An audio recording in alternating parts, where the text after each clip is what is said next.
Lo que vas a escuchar son relatos reales de camioneros que jamás pudieron olvidar la noche. Relatos de carretera, de kilómetros vacíos, de luces que se pegan a la cola y voces que no deberían estar ahí. Historias según quienes las vivieron, contadas desde la cabina, con el polvo en las manos y el sueño pendiente en los ojos. Bienvenido. Esto es Relatos Reales de Terror de Traileros en las carreteras más peligrosas de México. Me llamo José. Salí de Tijuana un lunes por la tarde, con la carga bien asegurada y la ruta marcada hasta Tamaulipas. Llevaba en la carretera años, conocía horarios, zonas frías, las áreas de servicio, esa media docena de paradas donde los camioneros nos cruzamos y compartimos cafés rápidos. Esa noche hacía fresco, la radio iba dando noticias aburridas y yo iba lo bastante alerta como para no confundir cansancio con sueño.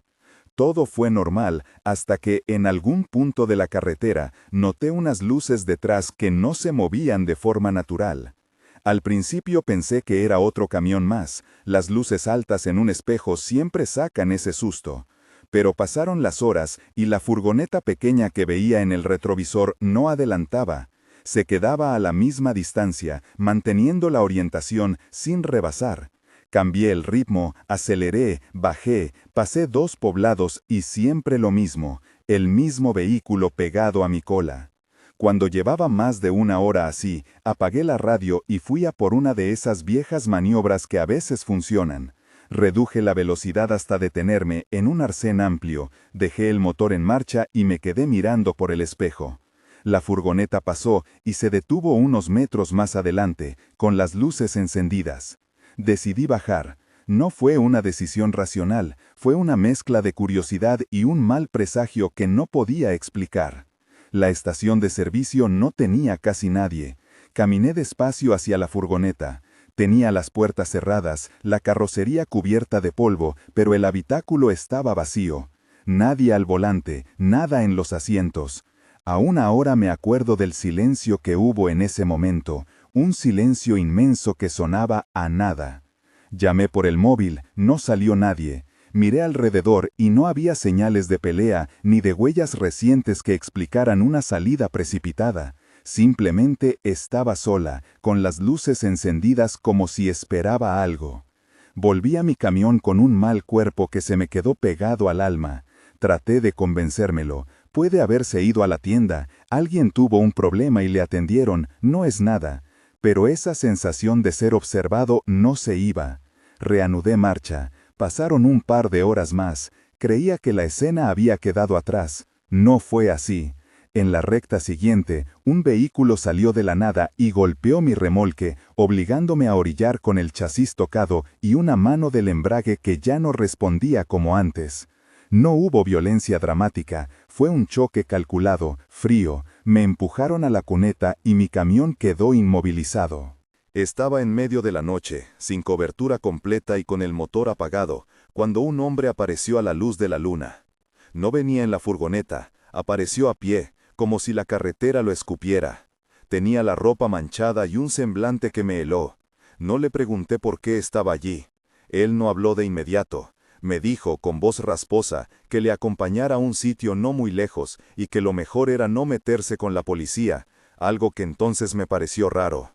Lo seguí porque no tenía otra opción, mi camión estaba parado y el frío hacía apretar los dientes. Caminamos por un sendero lateral medio cubierto de maleza, las luces del pueblo más cercano quedaban atrás. Al llegar al lugar, vi a la distancia algo que no supe explicar al principio. 3 bultos extendidos al borde de la carretera. No quiero entrar en descripciones que duelan, diré solo que eran cuerpos sin vida.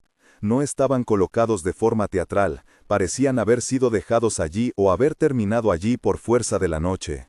Me temblaron las piernas. El hombre que me había llevado no dijo nada, se quedó a unos pasos y señaló con la barbilla una furgoneta aparcada y abandonada no muy lejos. Entonces, lentamente, entendí. Regresé a la zona del choque y llamé a los números de emergencia. La policía vino. Aquella misma madrugada, delante de mí, un agente sacó una fotografía del interior de la furgoneta y me la mostró.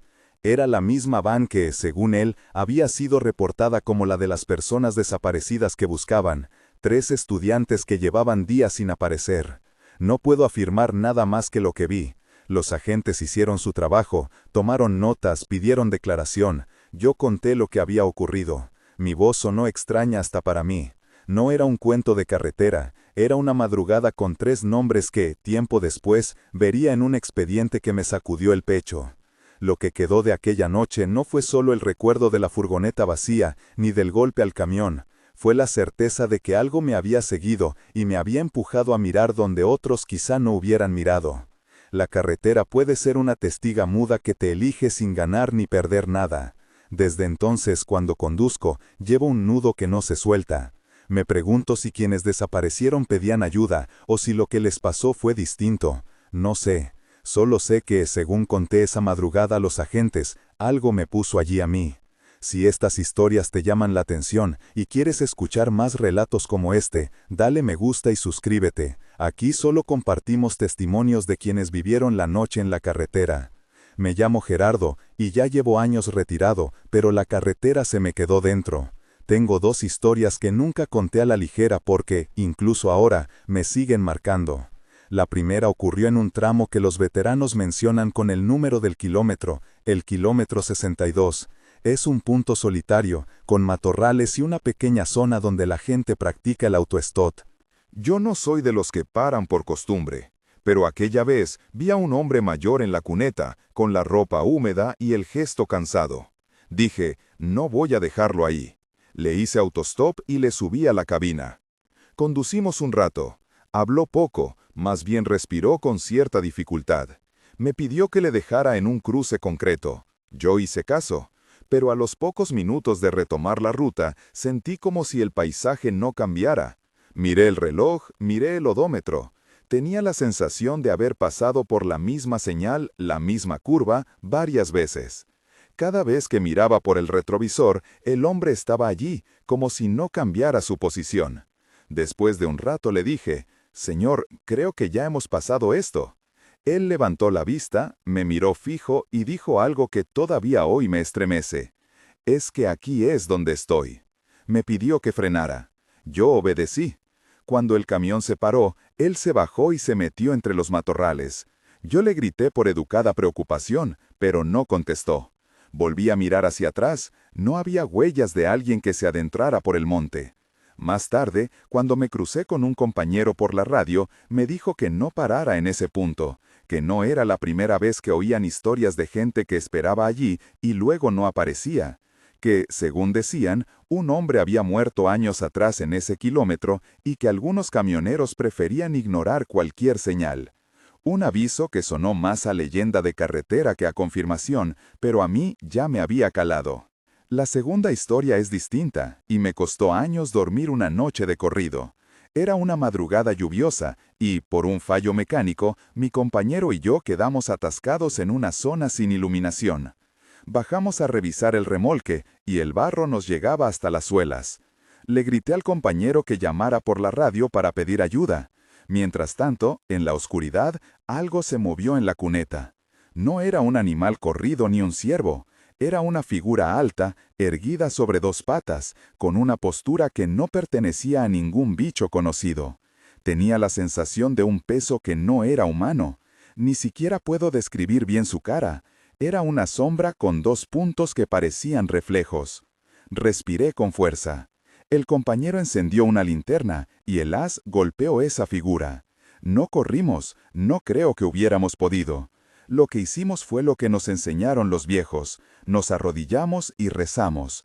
No como una maniobra para ahuyentar, sino como impulso que sale de dentro cuando el miedo te aprieta la garganta. Empezamos a recitar el Padre Nuestro, y, para sorpresa de los dos, la criatura se apartó. No huyó de forma dramática, se echó para atrás como si no soportara el murmullo de palabras que no eran suyas.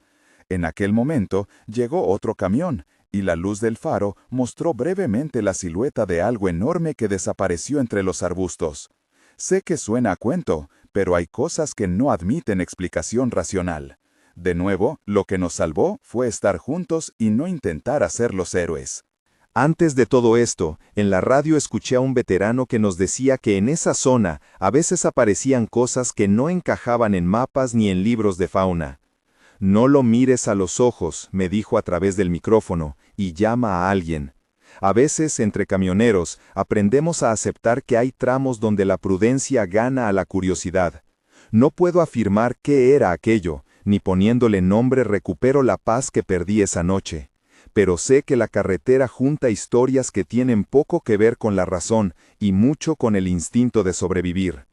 Me llamo Manuel. Si hay algo que me define ahora es que tengo miedo de ciertas noches. Iba conduciendo entre Tamaulipas y San Luis Potosí con la radio baja y la lluvia fina que pega en el parabrisas. Antes de acostarme, como de costumbre, paré a hacer mis necesidades al borde de la carretera. Regresé al camión y noté algo raro. La puerta de la cabina no estaba cerrada por completo. Pensé en un descuido, en el viento, en mil tonterías, pero cuando abrí la puerta, dentro encontré un portabebés colgado en el respaldo del asiento del copiloto. No era mío. Al principio pensé que un colega lo había dejado allí por algún despiste, pero no conocía el modelo ni el olor que lo impregnaba. Era un objeto viejo, con marcas de uso y un pañuelo manchado que sobresalía. Entonces escuché una voz. No la voz de un hombre ni de un niño, sonó como llanto contenido que decía, «Ayúdala». Se me encogió el pecho, di un paso atrás y tropecé con una piedra. Me di un golpe leve que me dejó frío. No lo pensé mucho, tomé el portabebés y lo miré con la luz de la linterna. Dentro no había un bebé, solo una muñeca vieja. Fue un momento absurdo y aterrador. Intenté racionalizar la escena. Alguien había dejado una broma de mal gusto, un despiste de una familia en un viaje, pero la voz seguía en mi cabeza. Fui a buscar ayuda. Avancé unos metros y mi camión terminó encajado por el barro de una pequeña subida. Le di al intermitente para que otros me vieran. Volví sobre mis pasos y siguiendo la huella del barro llegué a un cruce donde había 3 cruces clavadas en la tierra y frente a ellas una lápida pequeña con una fotografía plastificada. La foto mostraba una familia, una pareja, una niña pequeña. Debajo el nombre, Peña Almanza. No conozco a esa familia, no sé su historia fuera de esa placa fría. Algo en mi garganta se rompió. Mi esposa estaba embarazada entonces. Pensé en la niña que nunca conocería y en la palabra ayúdala, que todavía resonaba. No digo que aquel portabebés fuera una señal directa de culpa o de destino. Digo que para mí todo eso conectó como un latido. La puerta abierta, la voz, el portabebés y las cruces en la cuneta. Llamé a la policía local. Me tomaron declaración y me dijeron que esa carretera tenía memoriales no oficiales, gente que pasaba y dejaba objetos, oraciones, cosas para recordar. No todos los recuerdos se contaban ni se comprendían. Para mí, sin embargo, fue un recordatorio brutal de la vulnerabilidad que llevamos dentro cada vez que dejamos a nuestra familia atrás para ganarnos el pan. Sentí una mezcla de culpa y de responsabilidad. No puedo decir que vi un fantasma pidiendo ayuda, pero tampoco puedo borrar de mi mente la sensación de que, esa noche, alguien necesitó algo que no llegó a recibir. Al salir de aquello, me costó volver a encender el motor. Me quedé un rato más en la cuneta, mirando la fotografía mientras la lluvia limpiaba la suciedad de la placa. Luego volví a la cabina y conduje despacio, con la respiración baja y una promesa muda de ser más cercano a la gente cuando llegara a casa. Hay cosas comunes en estas historias. La soledad de la noche en una carretera interminable, la sensación de que algo extraño puede aparecer por el arcén y que no hay nadie que te proteja salvo los colegas que, por radio, pasan el aviso. Esa solidaridad casi muda entre quienes hacen la ruta es lo único que, en muchos casos, separa la anécdota de la tragedia. Los camioneros nos damos avisos, códigos, nombres de puntos peligrosos, guardamos historias como herramientas y a la vez como advertencias. Esa red que se teje entre voces por un canal y un micrófono es un cordón umbilical con la realidad de la carretera. También hay un límite claro. No son relatos para afirmar la existencia de lo sobrenatural como una verdad absoluta. Estas personas contaron lo que les sucedió. Nosotros lo compartimos tal y como nos lo narraron. Hay momentos en que la noche le juega a la mente malas pasadas, cuando el sueño, la lluvia y la soledad pigmentan la imaginación. Otras veces, sin embargo, hay hechos concretos, una furgoneta vacía, una fotografía mostrada por detectives, una placa con nombres. Esas trazas que tocan lo tangible obligan a hacernos preguntas que no siempre admiten respuesta. Al escuchar estas voces, surge la empatía inevitable hacia quienes ya no están o hacia quienes, tras una noche así, siguieron su ruta con la mirada distinta. No son entretenimiento, son pedazos de vidas y de pérdidas. Por eso, pedimos respeto. Si alguna vez conduces de noche, no lo hagas por curiosidad morbosa. Respeta los lugares, respeta a los camioneros que comparten advertencias y, sobre todo, respeta la memoria de quienes quedaron en el camino. ¿Has vivido o conocido alguna historia similar? ¿Conoces algún punto en el que la carretera cambia su cara al caer la noche? Cuéntalo abajo. Comparte el relato con respeto, sin sensacionalismos. Si tienes testimonios que consideras reales y que crees que deberían escucharse, coméntalo y podremos revisarlo para, si procede, dar voz a quienes aún no han podido contar. Gracias por escuchar estos 3 testimonios, José, Gerardo y Manuel, personas que trajeron de vuelta fragmentos de noche para que no los olvidemos. Si te ha llegado esta narración, suscríbete para que podamos seguir reuniendo historias reales de la carretera. Y si te ha gustado, comparte este vídeo con alguien que aprecie relatos contados desde la cabina, con honestidad y sin convertir el dolor en espectáculo. Nos vemos en la próxima ruta.